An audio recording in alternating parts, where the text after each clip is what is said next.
Hello, welcome back to Chat About It, Don't Chat About It with me, Rachel, the Queen of the Woke, as crowned by one of my haters. Don't forget to like, share, and subscribe to my channel. I'm trying to get to 1,000 subscribers by my 1 year anniversary in July. Can I do it by then? Who knows? The viewing consolidation figures for Rogue have actually dropped today. Today, after I released my video earlier. Well, thanks to the Doctor Who TV accumulator, I actually had them here right here in front of me, 3.52. It is a slight comeback from Dot and Bubble, which tanked with 3.38. That was not good. However, it's still coming in lower than Boom, which was 3.58. Now, it'd be interesting to see what the Empire of Death does and the Legend of Ruby Sunday. I know people were saying, they have football and things like that, and all sorts of things were going on that were affecting the viewing figures. It could be the case. But we'll see. We will have to wait and see. However, I did also have a look at the Barb website because the Barb are the ones that release all the viewing figures for us. In at the top was Sunak versus Starmer. ITV won for the week there this week. And the top one for the BBC was Have I Got News for You, which has been running for years, like Doctor Who, not quite as long as Doctor Who, though. And Doctor Who is scoring in at number 14, just below Emmerdale. Still couldn't beat it. And EastEnders, it's just above EastEnders, one episode of EastEnders. Not amazing at all, in my opinion. I would have liked to have seen these episodes so far do a lot better than what they have been doing. Now, I've pulled this up because I can. Now, I know those streaming figures have meant that viewing figures have changed consistently over time. Here on the screen, I have one season of the Sixth Doctor here on the screen, and then season 24, season 25, season 26. That is Doctor number 7, Sylvester McCoy. His lowest scoring saga, I guess you could say, 3.65 was the average viewing figures.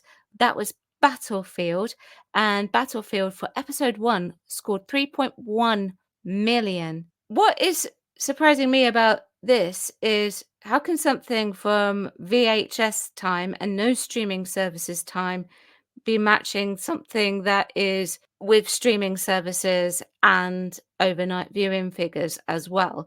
This is to me something that would cancel this show altogether. If I was a BBC executive and Disney were not funding this in any way, shape, or form, because this show is really expensive to produce, it would be gone. It would be cut. Soaps are a lot cheaper to actually produce this. And to be honest with you, what we're really getting with Doctor Who at the moment is soap Doctor Randy Doctor Who. So, there you go. Make of that or what you will. I know they have changed over the years and it's a little bit difficult to compare it to Sylvester McCoy's last season. But, the BBC have got to be worried somewhere, haven't they? They haven't even released the audience index appreciation figures, and they're never going to, as we found out. They're not going to be doing it for this series. So what is that telling us? So I had a little bit of an interesting thing going on in my mind here. Okay, so thank you very much to my subscribers on both Rumble. By the way, I have Rumble. I don't know, I don't really promote it on here, but on Rumble and on here, who sent me this. So what you're looking at here is the chart of all the viewing figures. It was just a bit easier to actually read. And I had a look to see if there was any other era of the New Who series that was running during the summer. And there was, actually. There was the Peter Capaldi last season, which was 2017. I know, it's a little while ago. It is a little while ago. Streaming figures, viewing figures, they change. It's all changed. But this one is consistently higher, even though it is technically the same time period. So I don't know, make of that what you will. I just, for funsies, I would actually take a little look at it and see what was going on. And I also had a look at the specials, the Flux, and this current series as well, just for funsies, of course. And the specials scored higher than this.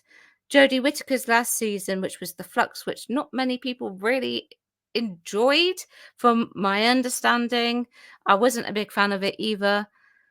It was a bit like Marmite, I guess. You either liked it or you didn't. And even Jodie Whittaker's last season of Doctor Who is scoring higher than Ncuti's first season in Doctor Who. Now, the thing is, if people really want to watch it, they will. They won't wait. They'll either watch it on the night or, because of streaming service, they'll watch it on catch up within a very short period of time, generally before the 7-day consolidation is actually up. That is pretty much what I would expect anyway. It's what I do. Let's just put it like that. Now, my American subscribers, I did see your comments just as I was uploading another video, which is for Thursday. I did see those comments, and I will try my best to include America in this. It's a little bit tricky because my channel is still very new, and obviously I had to wait for Dot2 to start in order to be able to start doing things like this on my channel as part of Chat About It, Don't Shout About It. I will try and do my best. I am aware that the New Who from 2005 onwards, I was already aware of this, actually aired in America because I had friends in America at that time when it was airing. And just here in the UK, though, it was really, really plugged of we are taking this series to America for this new one. And I think that's because Disney are involved. So they obviously want to promote it as much as they can because they've invested a lot of money into it. So obviously they want it to do well. Now, figuratively speaking, it may very well be doing fine on Disney Plus. I'm still getting to grips with Flix Patrol and learning how to use all of that. That's going to take some time, I'm afraid. But my friend who is in America and I stream with on the Sensesphere, she said to me that Disney Plus, the viewing figures for Disney Plus, the ratings, the charting for it, Doctor Who appears briefly and then it disappears again. So I don't know exactly what that means, whether that was talking about the Disney Plus app or if it was Flix Patrol. I'm not entirely sure, but maybe you can let me know in the comments below. I will be investing in Disney Plus to be able to do my reviews of The Acolyte because I've made some promises and I will be keeping those promises to my subscribers. Radio Times did not have an article for the viewing figures for Rogue for the consolidation. However, there is a new Tales of the TARDIS Pyramids of Mars to air on June 20th. So, in a couple of days before the final episode, this is going to happen. I'm not too jazzed about this because I would recommend if you have the Pyramids of Mars on DVD to watch it on DVD and go to the BBC iPlayer, BBC One iPlayer. If you have it, search in the search bar and find Doctor Who Pyramids of Mars, and you should be able to get it up. I would recommend watching this version of it. Now, obviously, feel free, absolutely, 100% to watch this version as well. However, the reason why I'm recommending the other version is because that is the complete version. This is going to be consolidated down into about 70 minutes, I believe. So the brand new episode will feature an appearance from Ncuti and Millie as the Doctor and Ruby. It aired in 1975 for a 4-part Pyramids of Mars story with the fourth Doctor, Tom Baker, Sarah Jane Smith, Liz Sladen, rest in peace, Liz, battled the almighty Sutekh. Now, the timeless classic has been remastered into a feature-length omnibus episode that has had a cosmic makeover with updated visual effects. I think that's really what's putting me off is the updated visual effects. That my favorite TV story for Doctor Who is Enlightenment, but I'm not too keen on the updated effects for that. I like the old ones. Back on board the remembered TARDIS, the Doctor and Ruby in the battle to reflect on their recent adventures, all before they fight to save the universe in this Saturday's highly anticipated season finale, Empire of Death. The finale sees Gabriel Wolf return as a legendary Sutekh. So obviously feel free to watch it, but I do recommend watching the Pyramids of Mars as well, the actual full-length version of it. Quickly before I actually wrap up this video, there have been some rumors that I've heard floating around that there is a potential for a commission of Series 3, Season 3. I would say that that is more likely because of Disney Plus more than anything. The ratings, I don't think are good enough. I think the BBC would quite happily wash their hands of Doctor Who if they were funding this alone. So please do treat those as rumors.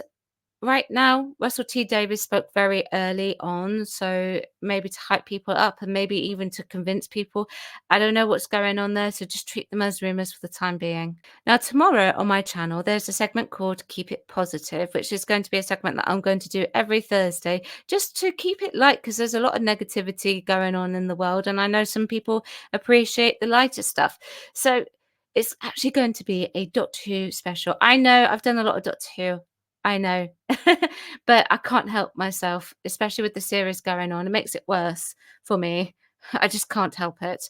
Anyway, so it will be a Doctor Who special. So if you would like to check that out, please do feel free to check that out. I'll be on the Science Sphere tonight as well at 7 p.m. talking about the rewatch of the Pyramids of Mars. Subscribe to my channel if you would like to. Thanks very much for watching. Bye bye.